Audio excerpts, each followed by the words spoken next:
Ndabahaye ikaze ngo tuzikane ibisomwa vy'iranda vyo kuri uno munsi wa mbere w'indwi wa 11 mu gihe gisanzwe. Uyu munsi ijambo ry'Imana dufungurirwa ritwigisha kuba intungane zibushitse, mugira urukundo n'ikigongwe, mu kuzira kwihora, gukoresha igikenye canke guhohotera abato. Umukama Yezu w'intungane y'ukuri akabananye n'isoko y'ubutungane, we muco uzira umwijima, jambo w'Imana akaba n'Imana, ijambo ryiwe ni ijambo rirema, ni ijambo rihura imitima yahuvye, rikagobora ibigoramye. Yezu Kristo ni ubutungane nyakuri. Natwigishe kutihora, atwigishe kurenzako, atwigishe gukunda abadushakira canke batugiriye nabi, kuko naho tubishura ineza mu kibanza c'inabi batugiriye. Ibisomo tuzikana kuri uno munsi tubisanga hakurikira. Igisomo ca mbere tubikura mu gitabo ca mbere c'Abami, kw'igabane ca 21 ku murongo wa mbere gushika ku murongo wa 16. Izaburi n'izaburi ya 5, inkuru nziza Yezu Kristo ushikijwe na Matayo mweranda, igabane ca 5 kuva ku murongo wa 38 gushika ku murongo wa 42. Muri kumwe na Jean Claude Irakoze, yaga Mukama, twese abasavyi bawe tuguteze yompi. Ibyo dusoma mu gitabo ca mbere c'Abami. Muri irya misi hari umuntu w'Isirayeli yitwa Naboti, yari afise umurima w'imizabibu hafi y'ingoro ya Akabi, umwami wa Samariya. Akabi rero abarira Naboti ati: "Mpa tugurane uwo murima wawe w'imizabibu kugira ngo umbere umurima w'imboga, kuko uwo murima uri hafi y'urugo rwanje. Nanje ndaguhe uwundi murima uruta uwawe, canke ubishatse ndaguha ibiwuciye." Naboti arishura Akabi ati: "Umukama arakantesha kuguhebera iragi ry'abasokuru banje." Akabi arataha yijiriwe kandi ashavuye kubera iryo jambo Naboti w'Isirayeli yari yamubwiye ngo, "Ntaho nzoguhebera iragi ry'abasokuru banje." Aragenda kuryama ku kigwa, aroresha amaso hirya ku rusika, yanka gufungura. Umugore wiwe Yezabeli ngo aze amubarira ati: "Igituma wijiriwe ukanka kurya niki?" Nawe aramwishura ati: "Ikimbabaje nuko nabariye Naboti w'Isirayeli nti, mpa tugurane umurima wawe w'imizabibu nguhe ibiwuciye, canke nicaba arico ushaka uwundi murima uruta uwawe." Ariko yanyishuye ati: "Ntaho nzoguhebera umurima wanje." Umugore wiwe Yezabeli amubarira ati: "None uko niko ukoresha ubukuru bwawe bw'umwami muri Isirayeli? Vyuka rero ufungure, reka kwigorera ubusa. Uwo murima wa Naboti w'Isirayeli nzowuguha." Arandika rero ku izina rya Akabi amakete adomwe ko ikimenyetso c'umwami, ayarungikira abatama n'abashingantahe babana na Naboti. Yari yanditse muri ya makete ati: "Nimushinga umunsi wo kwisonzesha, kandi nimushire Naboti imbere y'abagabo. Nimuzane abantu 2 binshirukanya, baje imbere yiwe bamwagirize bati: Twumvise Naboti ariko aratuka Imana n'umwami. Nimumujane inyuma y'igisagara, mumwicishe amabuye aragapfa."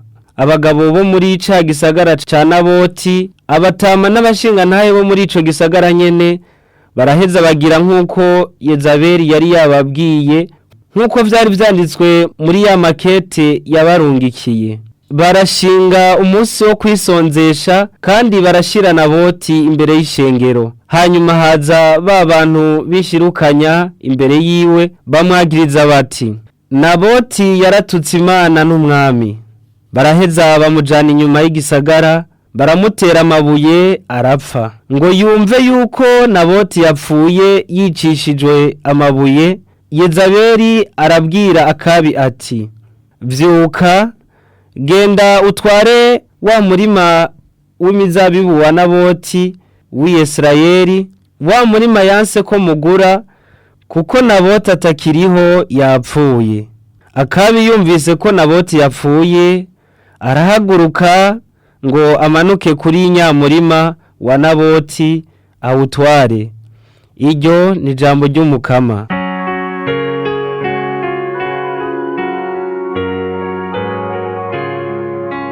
Umviriza amaganya yanje Mukama. Umviriza amaganya yanje Mukama. Zirikana igisabisho canje, umviriza amaganya yanje. Ninakwakura urantega ugutwi, mwami wanje mana mfise. umviriza amaganya yanje mukama. Nturi Imana inezerwa n'ibibi, umubisha ntawe iwawe, abishima ntibaragama imbere y'inyonga zawe. umviriza amaganya yanje mukama. Uranka inkozi z'ikibi, ugatikiza abanyakinyoma, umwicanyi n'umuntu w'ubugunge, umukama aramwanka gose. umviriza amaganya yanje mukama.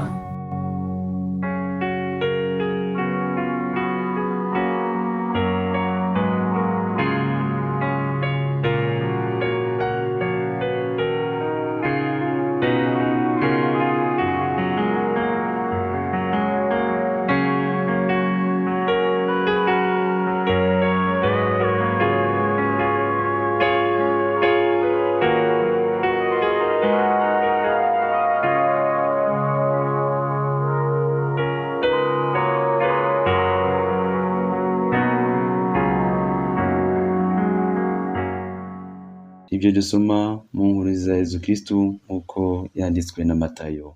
Muri iyo minsi Yezu yabwiye abigishwa biwe ati: mwarumvise ibyavuzwe ngo ijisho ku rindi, iryinyo ku rindi.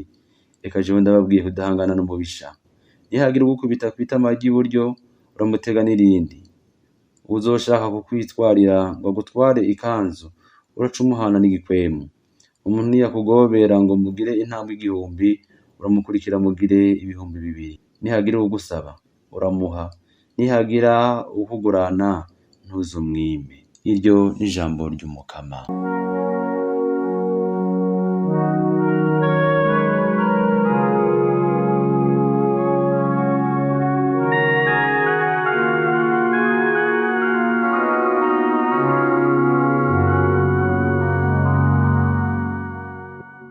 Basokuru barayamaze bati: ihorihori rihonya umuryango. Mu gihe tubona isi yuzuye uburyarya, abantu bicwa buri munsi, ibihugu bigatera ibindi, intara zigatera izindi, umwe wese arondera kwihora canke kwihorera mugenzi we. Inganda zigatikira, ibidukikije bikahonera, abantu bakamana intekera ku mutwe kubera abantu babiri bapfa ubugabo.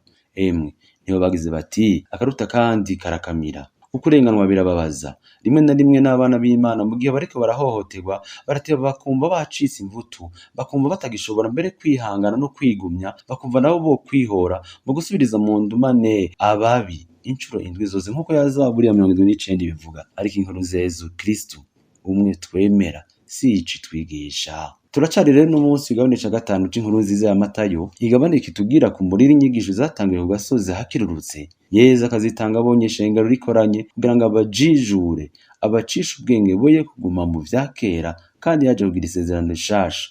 Isezerano rishingiye ku rukundo rwiheba, isezerano rishingiye ku kigongwe n'ubutungane buzira uburyarya. Muri iyi gabane nyene ku murongo wa 17, Yezu abanza kuremesha abayuda agira ati: nimugire ngo nazanywe no gukura iteko canke inyigisho z'abahanuzi. Eka sinazanywe no kuzimanganya, naje gushitsa, naje kunogerereza. Niho rero aciye abanza koga ku vyanditswe n'abahanuzi agira ati: mwarumvise ibyavuzwe ngo ijisho ku rindi, iryinyo ku rindi. Eka jewe ndababwiye kudahangana n'umubisha. Iryo tegeko turarisanga mu bitabo bitatu nka vyose vyo mu bwuzure bwa kera. Hari igitabo c'ihunguka, igitabo ca bene Levi n'igitabo c'amategeko. Mu bisanzwe rero iryo tegeko ryo kugera ingere ku yindi ntiryari ribi ku rugero rwaryo, kuko ryari ryo gutesha abantu ingeso yo kwihorahorana yashobora kurenza no kuca umuntu yagiriwe. Ariko no mu bwuzure bwa kera ryari ryatanguye guhinyanyurwa, batangura kugabanya ubukari bwaryo. Ivyo turabibona mu gitabo ca bene Levi aho hagera hati: ntuze wankire mwene wanyu mu mutima, ariko uze witwararike gukebura mugenzi wawe kugira ngo ntiwikwegere igicumuro kubera we. Ntuze wihore kandi ntuze ugirire inzigo abantu b'igihugu cawe, ahubwo urakunda mugenzi wawe nk'uko bikunda wewe nyene.